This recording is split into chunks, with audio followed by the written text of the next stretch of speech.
one. But then for this one person around him just to do that in front of the world, it just really showed him, don't nobody motherfucker really had no love for him. So now he goes into the next fight to try to redeem himself with Evander Holyfield, or he doesn't want to get out of the fight and seem like a bitch. I really don't think that he wanted to fight. I really, and if Mike Tyson can agree with this, he can. If you can ask him to remember back, I really don't think he wanted to fight for any other reason, but just that he had to prove something. But I think that if Mike had a choice not to fight after that Buster Douglas fight, and was able to live with all of the bullshit that fucking hating people and miserable people would do, he wouldn't have fought again. And then he already went through the frustration with Buster Douglas. He's not himself. All that anger wasn't there anymore. When Mike met Allah, man, it gave us the Mike Tyson that we have today, and I can't wait to meet such a beautiful person like Mike Tyson, what a Mike, oh my goodness, what a beautiful person, bro. Oh gosh, it's just amazing to see shit like that. Shit like that's inspirational for people like me who have just fought their whole life and made fucking mistakes and just all kinds of shit, just searching for love and acceptance. And then the motherfuckers on the outside did a do shit, and that doesn't give me an excuse. I should have been a better whatever, but whatever. So anyway, now Holyfield's fucking headbutting this dude. He's getting frustrated. Now Mike Tyson's just used to lashing out, and yeah, he met, he's in Islam or become a Muslim or whatever. They're teaching him stuff, but he still hasn't had enough time to counteract all the shit that he's been through and really take time out and just focus on his relationship with peace. He still had to be in the public eye and whatever, and that's understandable, But if he had time to really just, keep going with his journey in peace, we would have saw the Mike Tyson we see today a lot sooner. And I'm just so happy that he survived everything and continued to get up. And I don't want to bring up things that he went through to try to show people what he's been through, to try to hash old pains, but I do want to say, thank you, Mike, man, for keep getting up, man, and thank you for becoming, on your terms, the person that you want to be, and the person that you've always wanted to be was to just be a loving person and get love and have people around you just for who you are and not what they can get out of you. And I commend you for that, brother, and I know it's saving people's lives. And I'm going to meet you, man, one day, and I'm going to give you a hug, brother, because you're a beautiful dude. And I got a series that goes with it, this Mike Tyson and Tupac, because they both are searching for the same thing, and they both had power over destruction. And Mike Tyson destroyed this power himself with the power over destruction. And not Mike Tyson. Tupac destroyed himself with the power over destruction, and Mike Tyson became something that people can't even pay money to acquire and get.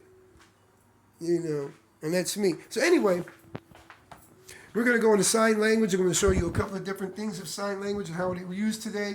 And this sign language, it's mainly women, but men do it a lot. Like, remember when I said I can always point out a man that's been raised by a single mother? I actually did that today, and they got upset when I asked them.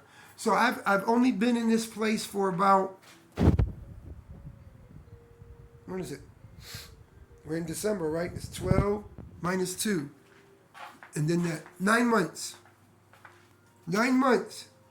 9 months, one month worth of work, a whole bunch of sacrifice, giving up alcohol and taking the money from alcohol and buying one of these pieces of plastic right here every couple of days until I built up the wall. I have this here, so a lot of people think that this is rock. So if somebody can see, they'll see that it's it, and if they don't want to ask, they could be like, oh, that's how he put it up. I have that like that for a reason. I didn't fix it for a reason. Everything has a purpose. Here's my thing, whatever. But this is, I'll even say 10 months. 10 months. So yeah, this shit is fire. My dress game is fire. If you don't like it, I don't care.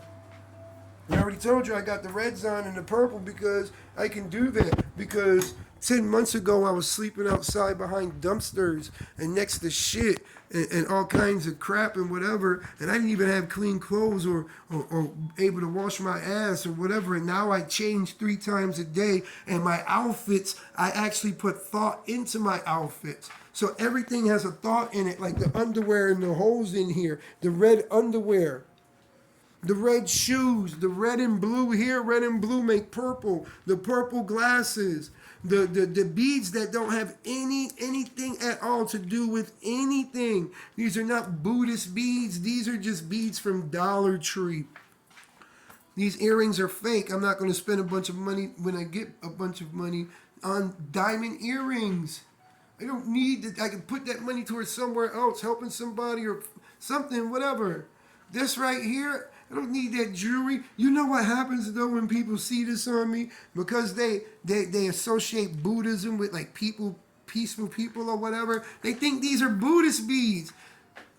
This is a goddamn Dollar Tree bead, but I like wearing it because you know what? If somebody thinks I'm peaceful, and I might have committed a foul or whatever by mistake or whatever, they see this, they're like, oh, nah, he's not about that life, but they'll be stupid if they think that way. Or they just think that I'm peaceful.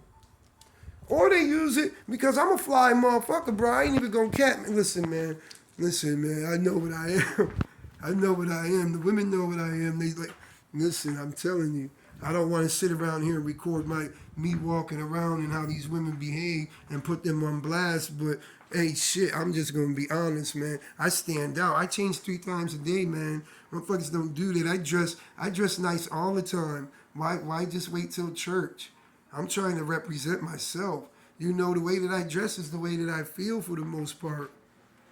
I feel fucking amazing.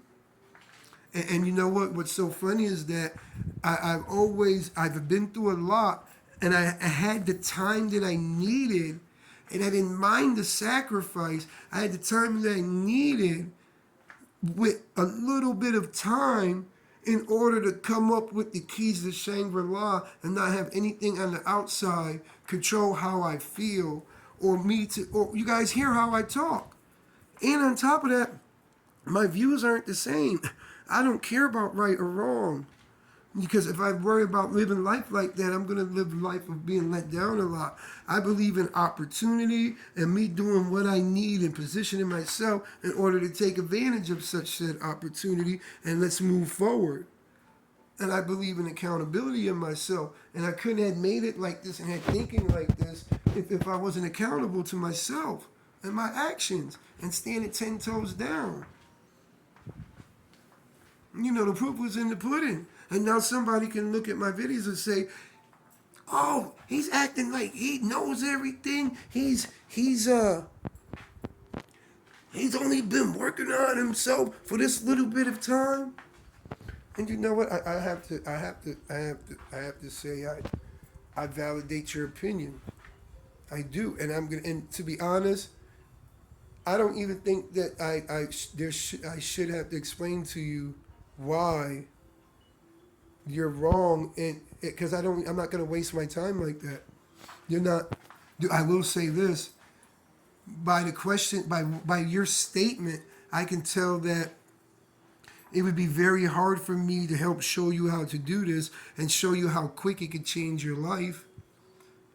And I'm not going to fight. Listen, man, I'm not going to fight with you to help you. Fuck you, bitch. If you don't want it, you don't want it. I don't give a fuck. But for those that want it, 3 to 6 months. Look it. I don't have a fancy car outside. I ride the bus all the time because when I first got here, I got a car. I had 2 cars. I was still drinking. I wasn't healed. I'm healed now. I'm not in remission. I'm fucking healed. I don't go to fucking NA and AA, none of that. I don't need that shit. Just replacing one for the next. I'm fucking healed. I told this dude at NA, I said, you know, I don't like NA. I like the concept of it, but you trade in one for the next. You know, and he's like, I've been doing it for 19 years, and whatever works for me, works for me. And I'm like, okay, brother, but you know what? How many hours a day did you do it? Let me see. So an hour a day, 19 years. I'm like, hey, brother, it don't sound like you're healed. You know what it sounds like? It sounds like if I went to the hospital and I had a motherfucking cut, And I went for 19 years and they still didn't fix my cut. They just put a band-aid on and that bitch still bleeds. I either need more insurance or I'm a fucking retard. Because I'm going to the hospital to get healed. But I'm healed. I'm not replacing it with something. I don't have to go to a meeting every fucking week in order to talk. I've explained to him, like, man, you talk about it all the time. You haven't gotten rid of it. Every new member comes in talking about, hey man, I sucked a dick and robbed my mother to get some crack. So you're not healed. You're living around it. You're living around it. That's like, I hate to say it like this, but that would be like a rape victim watching Law and Order SVU all the time.